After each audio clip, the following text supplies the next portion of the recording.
What's going on, people? This is Shy Harris, and on this episode of Interviews with the Rebel, I actually sit down with, what's a good title for her? She's really just a jack of all trades. I sit down with Miss Chola Owens, who does everything from produces TV shows to fixes people credit and cooks, everything else in between.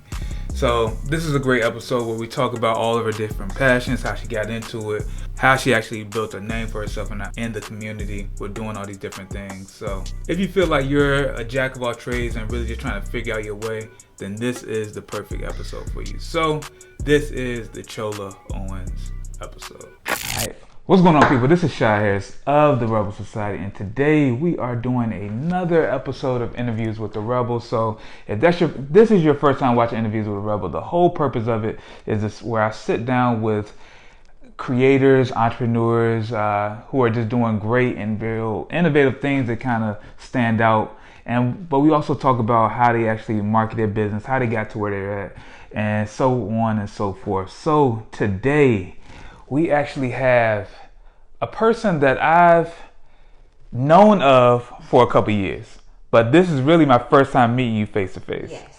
So I always like to talk about, how I met you, or, what was the perception of you before actually meeting you. Mm-hmm. So everybody that I know who's like, kind of moving and shaking out here, even my sister was like, yo, you got to link with Chola. Yeah. Shout out to Irvine. So like everybody, like multiple people, like my friend Kim Wimbish, one of my clients, Kelly, Marin, everybody was saying like, yo, you need to link with Chola. And so I was like, yo, who's this Chola person? And then I looked at my friend list and I was like, oh, we already follow each other, so why don't I know her? So that's where we at today. Okay, well, I appreciate you. Thank you. No problem. For the opportunity. So we have Chola Owens. Yes, how y'all doing? Yes. So for the people that don't know you, who are you and what do you do? Well, I'm Chola Owens. I'm a real estate agent, a credit counselor, mother, wife. Sometimes I'm a TV producer. I just have a lot of things going on. I'm a cook. I love cooking. I just have a lot of things going on. I try to help the community and try to use everything that I learn and put it back out there in the community so that they can learn also. Okay. All right. So let's get into the icebreaker question first. Okay. Which music artist do you feel like you relate to the most? And not just necessarily music, but how they carry themselves, the aesthetic, all that stuff. I would say I would go with Young Jeezy. Okay, why is that? The reason I would go with Young Jeezy is because of how you don't hear about him a lot. You know who he is, but you don't hear about him a lot. You know what he does. You know what he's good for as far as his music. And when you do see him, he's doing something positive. He's always reinventing himself. And he just puts out good stuff for the people, and he stay low. Okay. So Chola the snowman out here, yeah? You know, I got that correct. Right. Okay. I can see that actually. I can definitely see that. Okay. All right. So how did you get into real estate? Okay. Well, I never wanted to sell houses before. It wasn't like I'd been planning to sell houses. It was I quit my job. I didn't know what I wanted to do. After I quit, I just knew that I didn't want to work for anybody anymore. And I was laying in bed with my husband watching Shark Tank one day, and we were trying to think of $1 million idea to come up with. And then I knew I had went through credit repair. I knew I had done it myself with a different company. And it cleaned up my credit, got me in a good position. So I was like, I wonder if I could do credit repair. But I was like, but I want to sell houses because that's like peanut butter and jelly. Yeah, because people who are trying to clean their credit normally are trying to buy a house. Absolutely. Yeah. And in order to buy a house, you got to have good credit. So I knew I wanted to do something that I could inspire the community with. And really help people, because I was that single mom at one point with 4 kids. I tried to buy a house and it was like no, but they didn't tell me why. They were telling me no. So I kind of went on my own little journey on how to get my credit together and start building. And it was like, well, if I sell houses, I can fix credit, and then those who can't qualify, I can put them back in the cycle, fix their credit, and then cycle them back to purchasing a house. Right. And so the next day, I just got to writing down and working on what I needed to do. Like I said, I wasn't employed at the time. I was on TANF with social services. And he wasn't my husband at the time. I don't want y'all to think I was getting the system. He wasn't my husband then. Right. But I took my taxes and I invested in real estate school. Okay. And then I went to the company that fixed my credit and figured out if I could sell their product. And they had an affiliate program where I could sell their product. And so I signed up for the affiliate program and I started pushing the credit first while I was in real estate school. Okay. So I started building up my funnel. Now, when I first started doing it, nobody was fixing credit. Right. This was about 5-6 years ago. Okay. So nobody was really fixing credit. A lot of real estate agents and brokers were not touching it because it was kind of an iffy type of field. And so I was posting on Facebook every day. And I would get one like. I'll get one like. No calls, no nothing. But then I got my first customer. And it was my cousin. I know if people say that family don't support you. But your family supported you. Shout out to Kyra. She supported me and she signed up. And then I kept going. I kept going. Okay. Yeah. So with this series, I like to ask the tough questions. So that first year when you actually was getting out there, how much money were you making? I mean, I didn't make that much. I probably made about $10,000 that first year. Thank God that I had a support system that helped me at the time with my bills, and I had TANF and food stamps and Medicaid. Shout out to all my girls on the system. Right. So it was a struggle. Lights were cut off, water was cut off. But my boyfriend, who's now my husband, encouraged me to continue. Right. And he helped me. He saw my vision. So that first year, I didn't really make any money at all. Okay. But I knew once I got my real estate license and I put both of them together. So did you ever? This conversation will be all over the place. I got so many questions now. So you're pretty much almost like creating your own client funnel. Yes. Was that a thought process when you actually started doing it, or is like just happened to kind of flow that way? It was because I've been in sales since I was 18. Even when I was in college, I was selling bus trips, fashion show tickets. I would get with the promoter and get, so I can get in free and make some money at the same time. So I've always enjoyed sales. And I used to work for 103 Jams as a marketing executive. So I had already known a lot of entrepreneurs, people who were in business. And then I went to Norfolk State, NSU homecoming this week too. Oh, the green and gold. You know it. So greatest homecoming. You got that right. And what happened was I started connecting with some people that I met in college. Even though I never graduated, I still made great connections with people who were movers and shakers and were doing things. And so I used my network, and to be frank, it wasn't that they actually paid money and supported my business. Okay. But some of them would inbox me, and these were people who were already making $1 million with what they were currently doing. They were inboxing me while I was in this process and telling me how proud they was because I was going out there on my own and creating something of my own. So and that was support to me because there was times I needed that, especially when I came home and that water went on, Gotcha. So, and, shout out to everybody who's ever sent the text and just said, hey, I was thinking of you, keep going. I had a dream about you, keep going. Like, it's times when people would send me texts and I would just bust out crying because people on Facebook, they only showcase all of the highlights, the beauty of their journey. They're never telling you all those times they flat on their face with their face dead in the mud. And there was a lot of times my face was in that mud, and it was somebody who sent a text that day or sent the inbox and was saying, hey, you inspire me. That made me be like, all right, Chola, that's God and the universe telling you, pick your head up.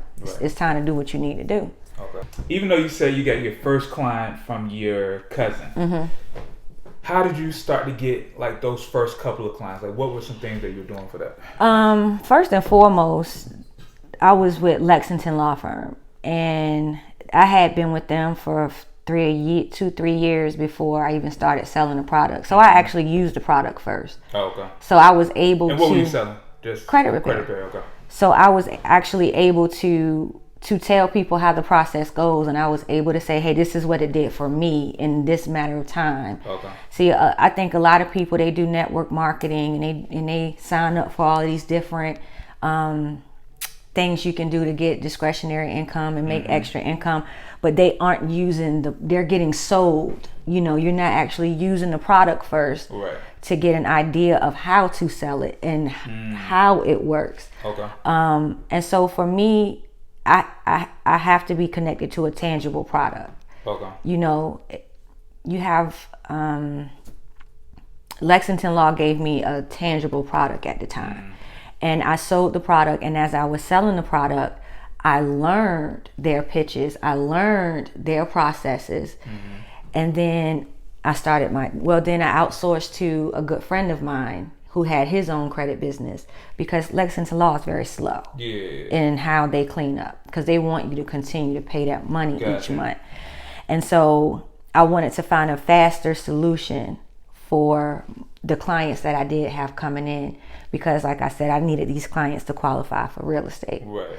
So I outsourced to another credit repair company, and I did good with him. And then after a while, I decided, hey, I'm going to bring it in-house, because it was a lot of factors I couldn't control by outsourcing it to another business. And so I would have customers calling and complaining, or customers trying to follow up, and you're not even controlling, and I don't even know what's going on. And so I decided to, study more. I knew what I had already known about credit, but I didn't know how to fix somebody else's credit yet. So I went to YouTube University. That's what I call it, because YouTube helped me pass my real estate. YouTube showed me how to shoot my TV show, Women Nation. YouTube showed me how to fix my credit.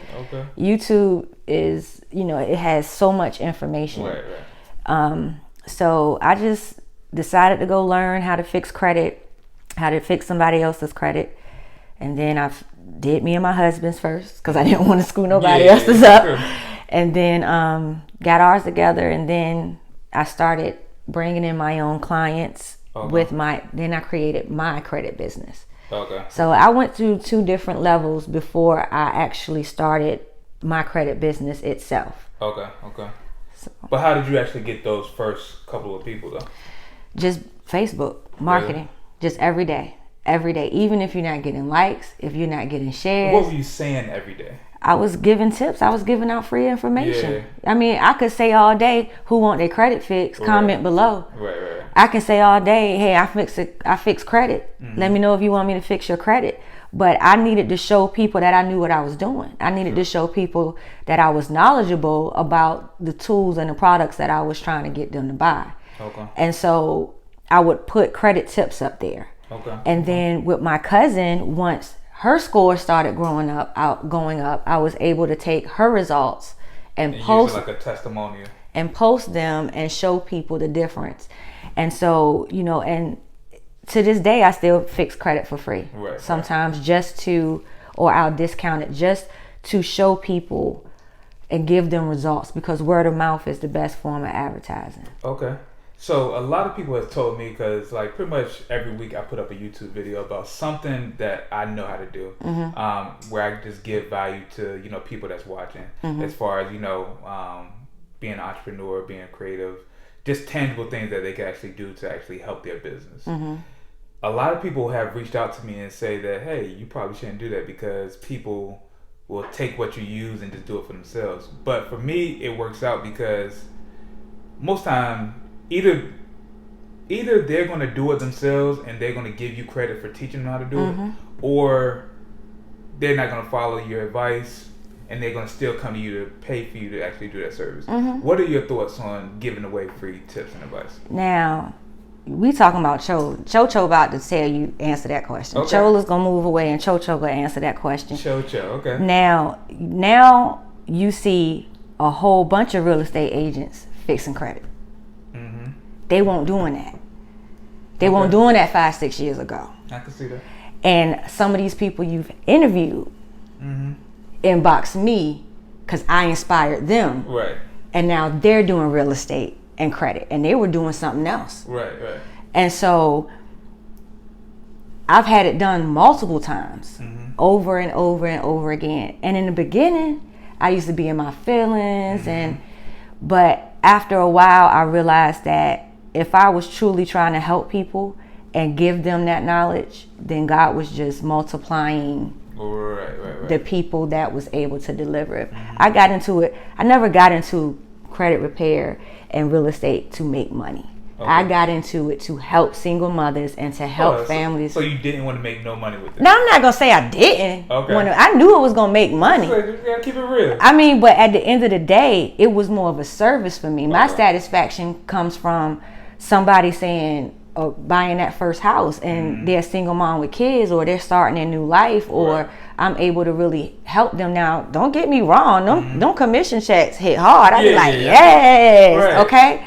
But at the same time, money does not motivate me the way it motivates others. Gotcha. And so I needed something that motivated me. And I get inspired when I inspire other people. Okay. So. So something you mentioned earlier, you said you went to Norfolk State, you didn't graduate. I had the same story. I went there for 3 years, didn't graduate. I wanted to make money. I got tired of being broke. I got tired of eating noodles or chips and all that stuff. So I was like, I need to get me a job. So, and there's a lot of people that say that, people shouldn't go to school. You can learn, what you need to learn just by being out here, which I agree with both. I feel like you do need to go to school because there's certain things that you're going to learn, but I also feel like you need to learn, just being out here doing the work. Yeah. So, what are your thoughts on that? What is something that you learned by going to school, and what is something that you actually learned by being out here working? For me, I tell people don't go to school. My opinion is not to go to school for a degree unless you're going to be something specific. If you're going to be an attorney, that's different. Something that actually requires a degree to have. Exactly. But if you're going for business management, if you're going for entrepreneurship, if you're going for something that is really self-taught, I say take classes. Right. Don't go for the degree. Yeah. A lot of people go for the degree because they feel like it's going to give them a stepping stone, when it's actually the experience that gives you the stepping stone. I've gotten jobs that only degree holders can get because of my level of experience in something. So I say do a combination. I say take classes, because I'm not going to say marketing classes didn't help me. I learned a lot from marketing classes. I learned a lot from economics. But the reason I don't have my degree is because I was taking psychology, because that's a form that helps you with marketing. Yeah. That helps you with sales. That's something a lot of people don't know about. I was taking classes that I took religion-based classes. I took classes that inspired me, that I wanted to learn. Okay. I didn't go there because I wanted a degree to hang on my wall and say I got a bachelor's. Right. Now I got $40,000 in student loan debt and no degree. 40 grand. That is the worst no part. degree. That Okay. is the worst part. I got like 10,000. Yeah. Still paying off. Yeah, but I don't regret it. I pay, because number one, now I have an installment loan on my credit report that's going to help me build my credit. Right.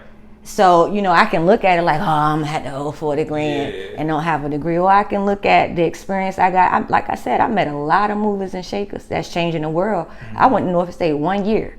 But I know people like I graduated, like I'm alum. So, I say go to meet people and network, take classes that interest you, that you feel comfortable with taking, and find out things you want to learn. But don't go for a degree if you don't know what you want to do in your life yet. Right. A lot of people go to college and don't even know what they just majoring in something. True. Just to go to college. And then you're just wasting time. Listen. Wasting a lot of time. Listen. Time and money. Ooh, interest. Yeah. All right. So I believe in the phrase you got to spend money to make money. Mm-hmm. What is something that you spend money on that has brought you back the most return when it comes to your business? My clients. So I know a lot of people spend money on marketing. They spend money on photos. They spend money on videos. I discount my credit repair services. That's my marketing, because the more people that I get in my funnel and I help, the more people they're going to go and tell. Right. And then I also have, word of mouth, people who've actually experienced going through my program and getting their credit fixed with me and then purchasing a home. So I invest it back into people. Like, I have plenty of ideas of taking a marketing budget and getting little signs made for people, homeless people to wear, and you throwing them $50 to walk up, and they're gonna walk up and down the street all day anyway. Sure. And they walk up and down the street, she paying me to wear this sign and making money and go get your credit fixed. Yeah. It's invest in the people. We have. That's a good idea. I never even thought about it. I mean, invest in the people. It's people who need the money, and I get 95% of my business from referral, from people saying, "Hey, I got a friend who need their credit fixed. Right. I'm sending them your number. Hey, I got a friend that's buying a house. I'm sending them your number." And so I invest back in the people that invest in me. Radio, television. I'll get there when I'm ready to handle that volume. I'm not ready to handle the volume of advertising on television and radio. Right. And so until you gotta be prepared for that. Absolutely. Until I build my business structure to handle the demand, then I'm going to stick to the script with investing in the people, growing my business. And then once I get to that level, then I'll invest in radio and television and things of that nature. But a lot of people would spend money on that type of stuff and not be prepared for the results that they get, or they take a loss because you're going into it thinking you're going to get this big turnout, and you done spent $1,500 on radio advertisements, and you done got 2 people who you haven't converted to money yet. Yeah. So, I say, talk to people. You got to talk to people. You got to figure out what you want to do. If you want to make money and that's your motivation, then invest in stocks. Don't work with people. Yeah. You get what I'm saying? Yeah. Invest in stocks, invest in Bitcoins. Do stuff like that. Because if you're motivated by money, you're going to do a lot of stuff that's money motivated. That's underhanded. Just trying to make an extra dollar. And people are going to see that every time. Yep. And that's going to make you look crazy. Yep. I've seen too many people, a couple people who are in your actual space, and they do some crazy stuff. And I'm like, yo, you ain't have to do that. Like, you look crazy just because you're trying to get an extra couple dollars out of it. So that always rubbed me the wrong way. Yeah. Yeah. So you mentioned that you had a TV show. We talked a little bit about it, off air. But there's a lot of people that I know who say, you know what, I want to have my own TV show, or I want to be, have a YouTube series, or so on and so forth. As somebody who's, you did it and you're not doing it anymore, what mistakes do you feel like you made, or you've seen other people make when starting a TV show, or a local TV show? Content. Okay. What you mean by that?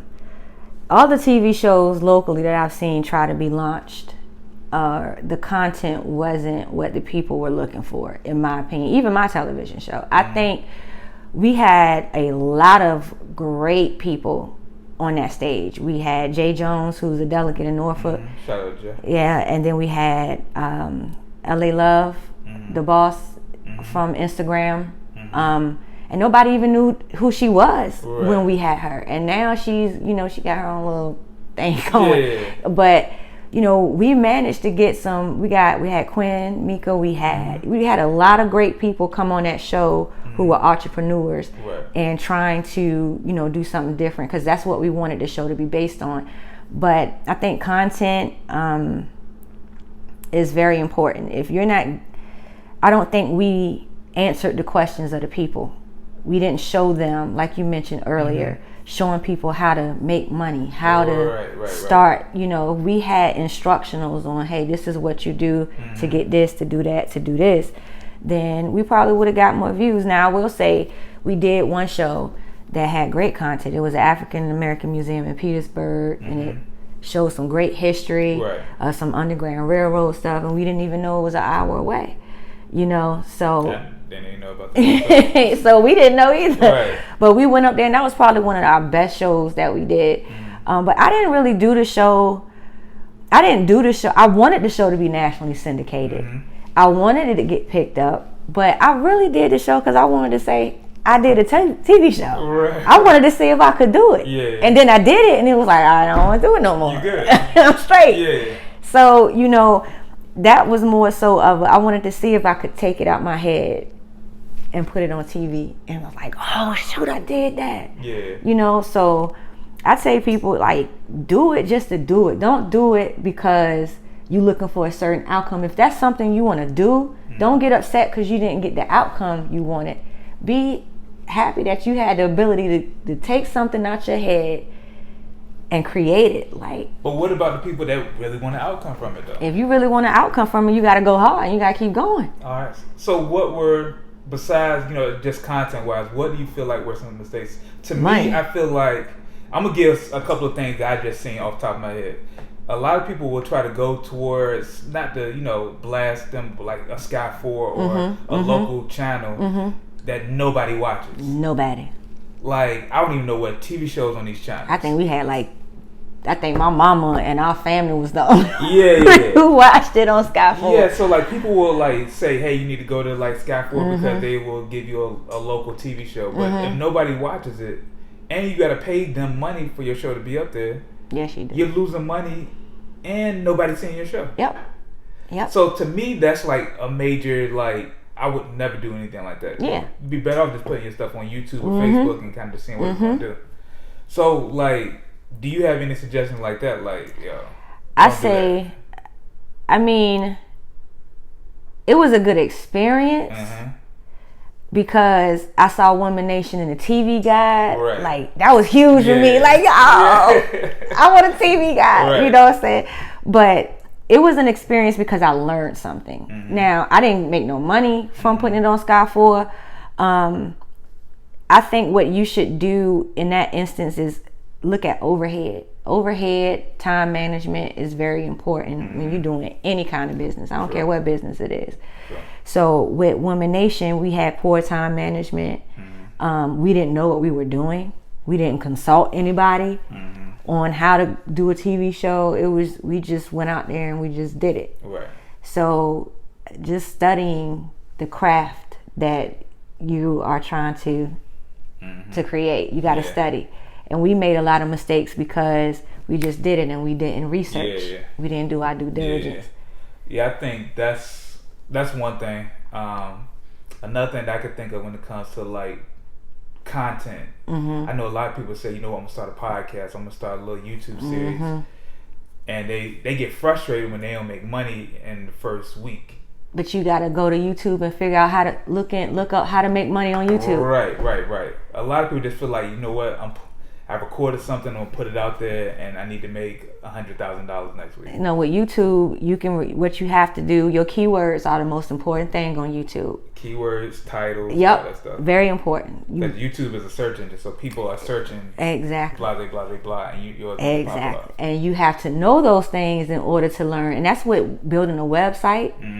That's what doing anything. You know, keywords are very essential to bringing, you know, organic leads to your site and to your television. So people on YouTube will put a video about fixing a car, and then they'll put something with sex. Just so people who put in the sex, that video comes up. But then when people search for it and that comes up and they see that it has nothing to do with sex, it's about a car, they're like, you know what? I'm blocking this person and I would never see their content ever again. But if you got that view, it's going towards your numbers, which is how you start getting paid. So you just got to learn the systems that you're using. That's number one. If you're going to use a platform like YouTube or Facebook or Instagram, you need to study how to use them properly to make some money. Absolutely. So, and with content, just the content game in general, you're mostly going to get money from, ads or sponsorships or, anything like that. But just getting money just off that piece of content, not going to happen. It's not. Not going to happen at all. It's not. Okay. So, for people who are wanting to get into the real estate or credit reporting space, what advice or tips would you give somebody? Don't go in there with this idea of what it's going to be. Oh, I'm going to start this business and I'm going to start making money just like that. First of all, with credit and real estate, you have to gain people's trust because you're dealing with one of the biggest purchases in their life with real estate, and you're dealing with people's livelihood with their credit. Right. So nowadays, somebody say who fixed credit, and you got 50,000 people being tagged because everybody fixed credit now. Right. Just because they sent dispute letters out for themselves and they got their score up, but they don't really know the ins and outs of credit. Right. So, you just got to make sure that, you stay in your lane. Okay. And focus on the things that are going to help you become better in whatever field that you're doing. For instance, I just invested in learning about investments, 401ks, annuities, life insurance, because that's going to be something that I'm going to get licensed in here shortly to be able to provide on top of credit repair and real estate. Okay. So educating yourself and keep learning. Got to keep learning. Okay. So before we wrap this up, what is the long-term goal of Chola Owens? Long-term goal to look back over my life and be satisfied. Okay. With everything I did. And I know for people that's kind of like a broad, but I'm not going to put any limitations on myself. I don't know what God in this universe has for me in the future, but I do know what I want my outcome to be is that whatever I've done, I'm happy with it, and my kids can benefit from it. So that's my goal, my personal goal. So how close are you to reaching that goal right now? Oh, I'm close. My kids benefiting. Yeah. I'm happy. I'm not as happy. I still got a lot of work and stuff that I want to do, but I want to be happy with my life. I don't want to be 65, 70 and be full of regrets and say, dang, I could have did this, and be walking around here bitter with my, mad at the next person, or that 25-year-old with that snatched waist and that big butt, because if I'm 65 and I got the money, I can go get me a snatched waist. You get what I'm saying? So, it's just, I want to make sure I'm happy. 65-year-olds, if you're going to get that big butt, make sure you get the thighs to go with it. At least like this. Yeah. At least. I just want to, that's my goal. Like, my long-term goal is to be happy with the decisions I made. I want, when people say Chola Owens, I want it to be associated with something inspirational. I want to help people build generational wealth. I want 30, 40 years from now, 20-year-olds to know who Chola Owens is because their mama and their aunts know who Chola is because she's helped them accomplish things in their lives. Right. So, I don't have no big goals. I don't want to be famous. I used to, but I don't like folks.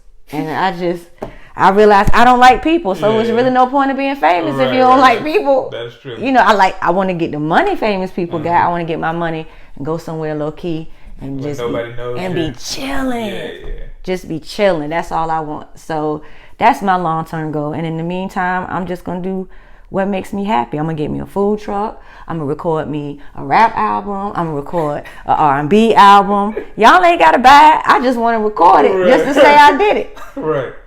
So, that's it. I want to be able to play my rap album to my grandkids in 25 years. And they be like, Grandma! You about to be out of the snowman for real. Listen, I got some bars, okay? I can't wait. But that's it. I wasn't expecting that. I just want to be happy. I want to be happy with my husband. I want to be happy with my finances. I want to be happy with where I am. That's my life goal. I don't want no stamp or no title on it. As long as I'm happy and at peace. No regrets. All right, cool. I feel like that's the best way to kind of wrap this up. So where can people find you at? You can find me on Facebook at Chola Owens, IG, Chola Owens Real Estate. Of course, you can text me 757-334-2856. Credit repair, real estate. If you just need somebody to tell you, girl, put your big girl drawers on, let's go get it.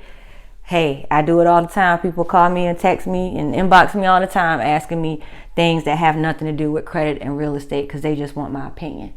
Okay. So, you know, I say go for it. Don't wait on tomorrow. It's going to be some broke days, but when I'm cashing them commission checks and I see how much money that I made without, I mean, I get to cook for my kids.